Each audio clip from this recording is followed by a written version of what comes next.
My presentation is on long work hours and chronic insomnia associated with needle stick and sharp injuries. According to the study, sleep problems and long work hours are common in hospital nurses.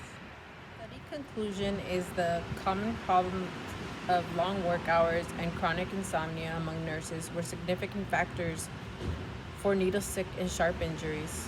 The study conclusion is the common problems of long work hours and chronic insomnia among nurses were significant factors for needle stick and sharp injuries. They suggested that hospital managers make more efforts to follow work hours regulations and optimize shift schedules for nurses. Suggested governments should strictly enforce maximum weekly work hours and provide practical assistance and counseling to hospitals that did not comply. In the 80s, when there was the HIV pandemic, my mom and dad are both LVNs and they both work long hours. I was working a long shift along with an RN because he's an LVN, and the RN actually left a needle in the bed.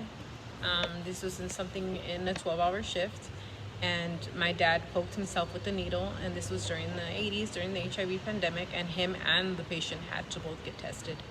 My mother, an LVN as well, was actually working in an AIDS clinic, and she had a needle stick injury, and hers was worse. The patient actually had AIDS or HIV, and she had to get medications. I believe it was for about a month, and she had to take time off work. And she said she was feeling really bad. There was a lot of side effects. There was a lot of trials with these medications. So what I believe is hospitals should comply with the regulations that were concluded in the study.